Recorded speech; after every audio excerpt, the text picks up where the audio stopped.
There's a lot that I have a lot of questions, so I'm going to try to start with something simple. What's your relationship to symbolism? Because this film is incredibly rich with imagery, and there's so much said through what is worn, what is seen, the positioning with the snake throughout. Yeah, I'd love to hear about your relationships. Yeah, I mean, with this film, I just went for it, and in my mind, everything was loaded with something, and whether or not the audience gets it or not, I didn't really care, honestly. I just wanted to go fully into my unconscious and just whatever was in there, and I felt like it worked, I just went for it.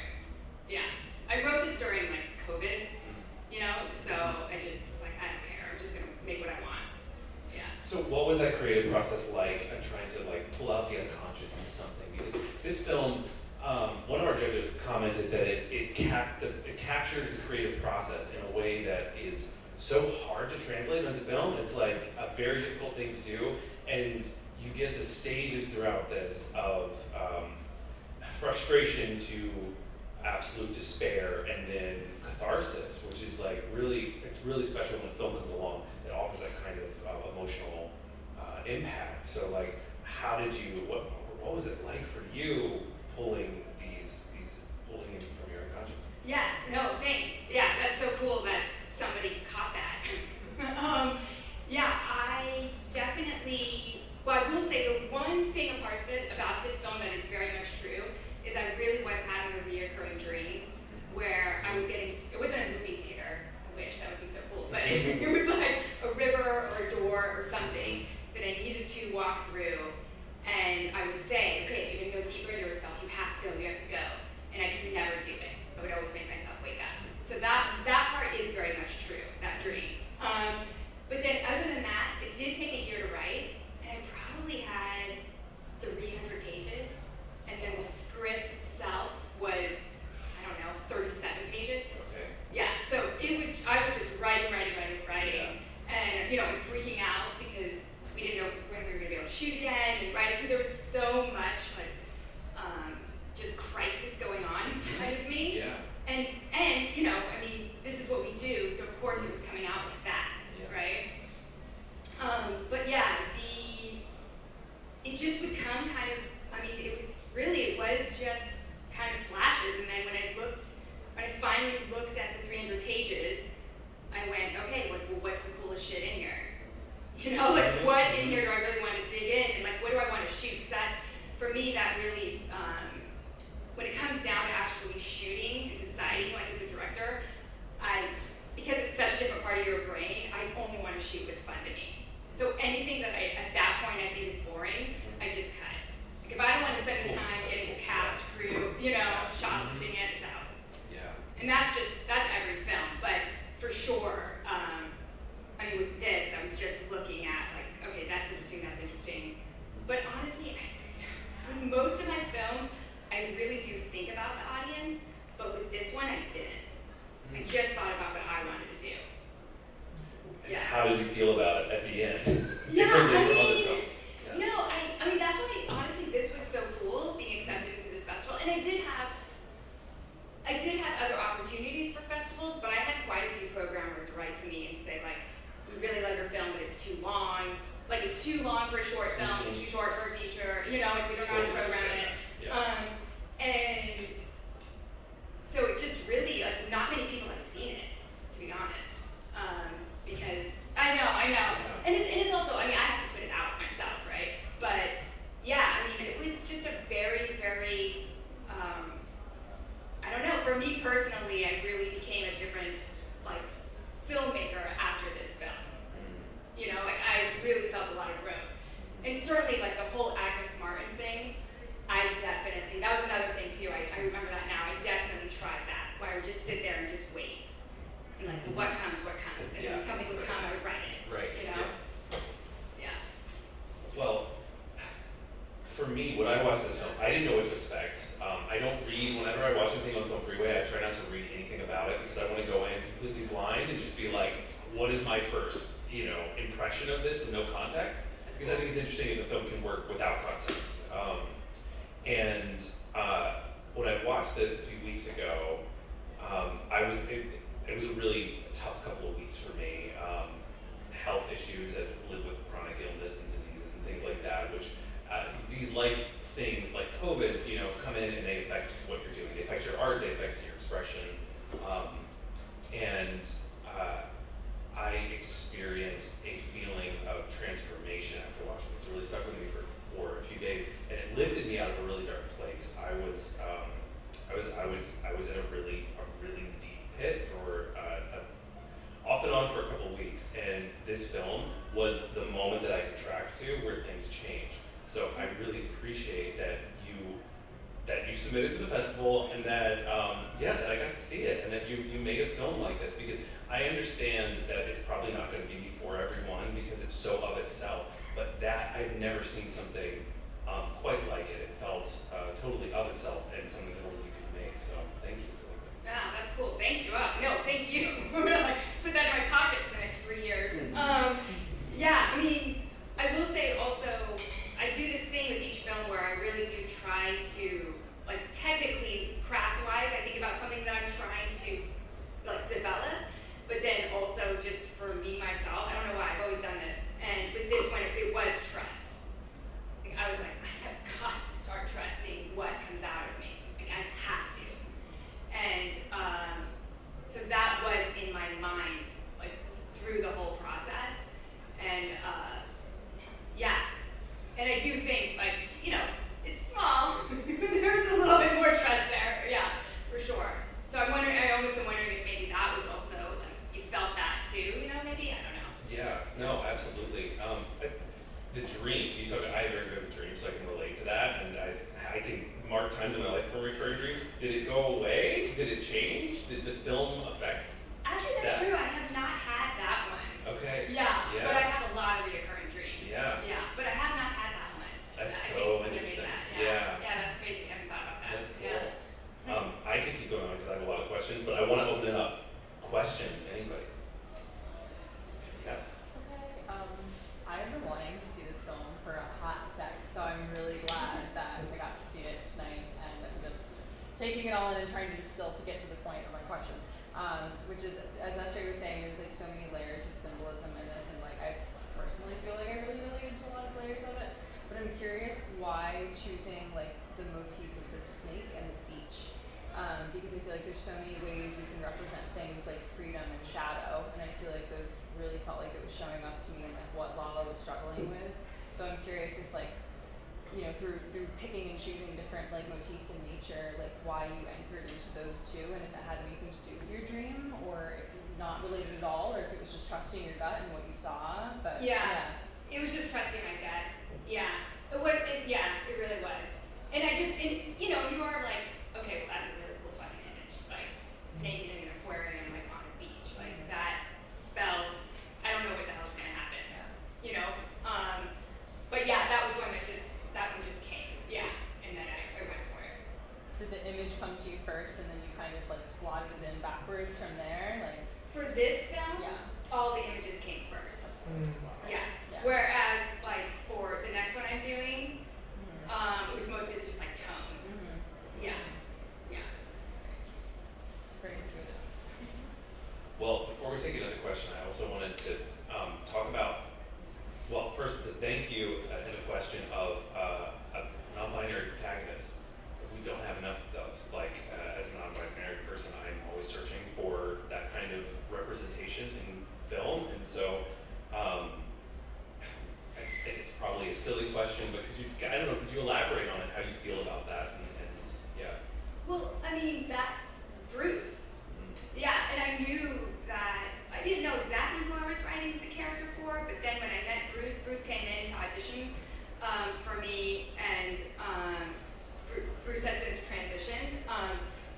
But at the time, I just knew, I was he's Lalla. And then as we were, as I kind of started talking to him more and more about the character, just I'm well, that's Bruce, so, I'm not gonna, because it was written she, her, right? Okay. But then I'm not gonna, it's Bruce is going to be them. Yeah. That's just what you do.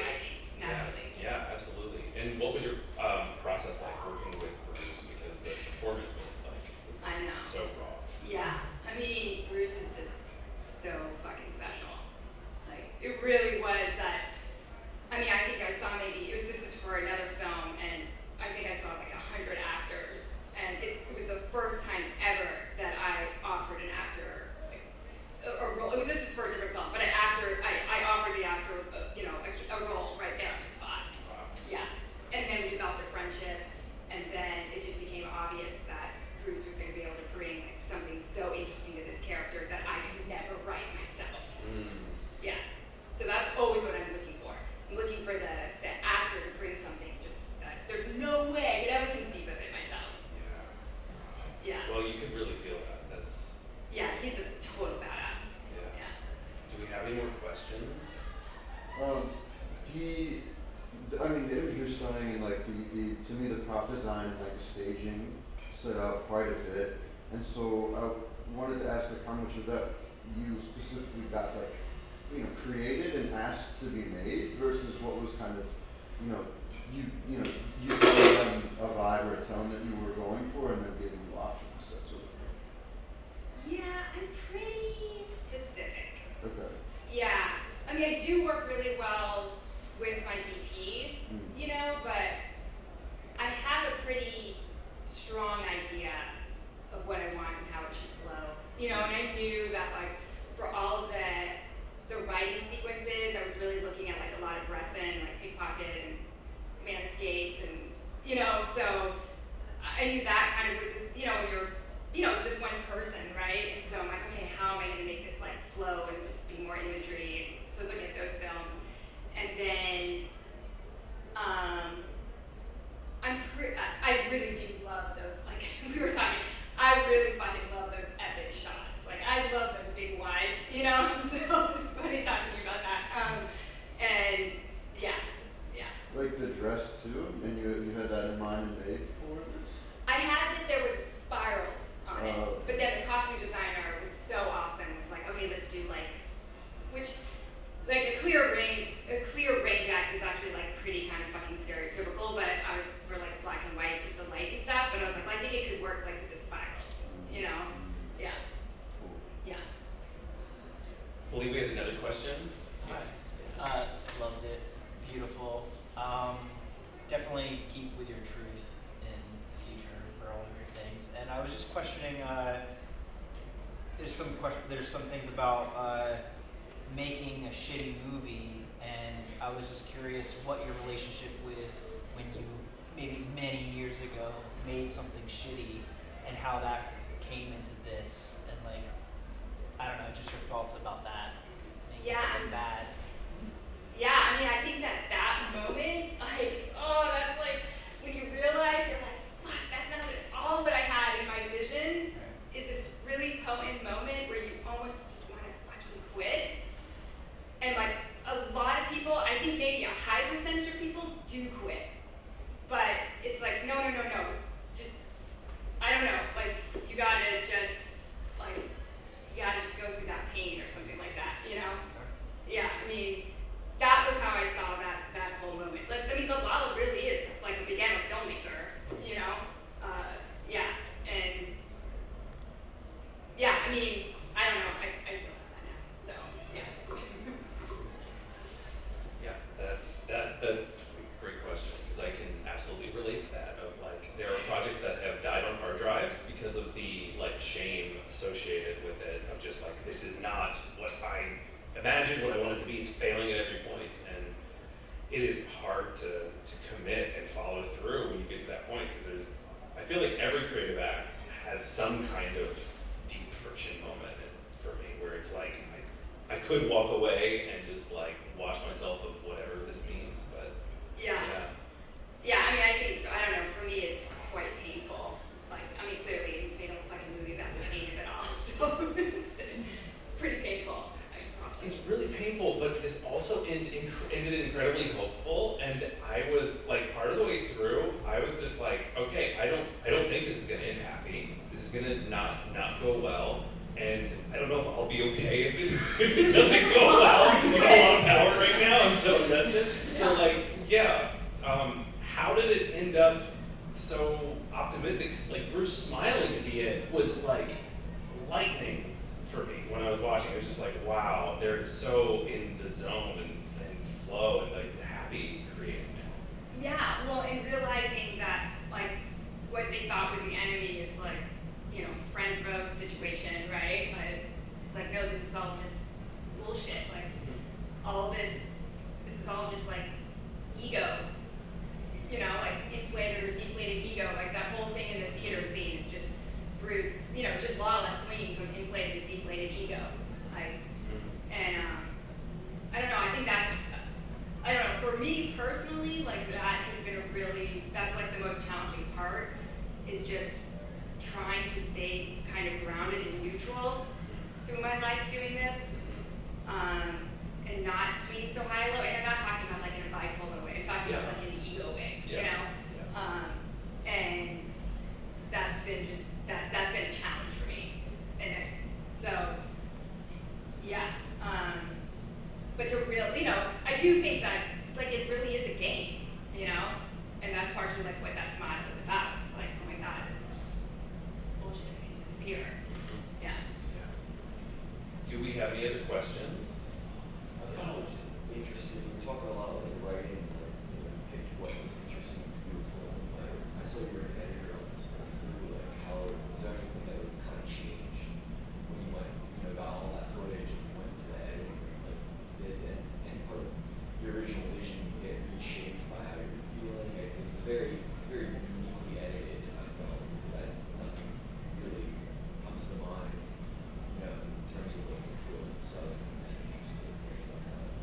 Yeah, I pretty much discovered in the film before this that I really have to have like a very heavy hand in editing. So I actually really do. I like slicing, you know. So and it's 100% changes. Like from I mean it's like writing, directing, editing is 100%, and then sound like 100% changes. Like, it's never at all what I thought it was going to be. But that's also, I think, why I like it. But I also really do believe that editing is the most like unique part about it. Like I fucking love editing. I'm like, give me that one frame to the left, you know? So yeah, that's just. But yeah, it's always so different than what I think, for sure. Yeah. Any other questions? How much of this is very visual forward, and you sort of came into it with a lot of the kind of like, a lot of the visuals sort of preceded this, like Bruce comes into the project and then really forms like what you're able to do with that person. And I think that, I guess what I'm trying to get at is going from that, finding this very sort of like extremely focal actor, and then getting into the edit with this person who is kind of, there's a lot to work with there. Like, again, like I guess piggybacking off of the edit question, like how much of working with him and like letting him sort of like, find the character for himself was like also a process of sort of seeing that in the edit and like really kind of like finding it in post-production. Yeah, that's interesting. So the cool thing about Bruce is that Bruce will give you, we'll just say 10 different takes, and they will all be different. And so you really are, I just had like a playground of what I wanted to choose from, So in terms of how it all unfolded, I mean, that was all just brand new, right? Like, and then I will say the scene with the spiral on the wall, that was like the one major scene that was completely improv. Like we didn't, and that, and that was just I think Bruce and I both were like, oh, that'd be cool. Like let's just do that, But mostly what the actor, and this is pretty consistent with all my films, mostly what the actor is bringing in is just the how. In terms, there's no really like rewriting or anything like that. I think that's what you're asking. Yeah. Thank you. There was cutting though. There was like, that's too much dialogue. Especially like in this project. Sure. Yeah. And then the voiceover too. Writing of the voiceover happened a lot also. also in the recording studio. How much time did you lose? Was there a much longer cut for a while, or was it kind of always around this length? No, yeah, it was pretty much all, yeah. I think I floated somewhere between like 48 and 55. Cool. Yeah. Yeah. That was pretty consistent. Nice. Yeah. Question. I'm not a film person. You guys seem to know a lot about film, but I didn't study that at all. But this looks to be very avant-garde to me. I don't know what category, how would you describe this film as a type of film, but it seems pretty out there. I mean, I think you created a new category or something. Yeah, it's pretty out there. I mean, I think that's why it's been hard to program, because they just don't really know where to put it and stuff, you know. And also, it's really for like a very specific type of person, you know. It's like you said, it's very truthful and its impact is amazing. Thank you. Well, if there are no more questions, we'll wrap up. We'll just get one more. All right. Well, before we complete our Q&A, I would like to present to you, we have the Stunning Cinema Award. Ooh, awesome. This award is given to the film that best showcases cohesive visual impact through production design, evocative imagery, and intentional creation. Dude, thank you. That's Yeah. awesome.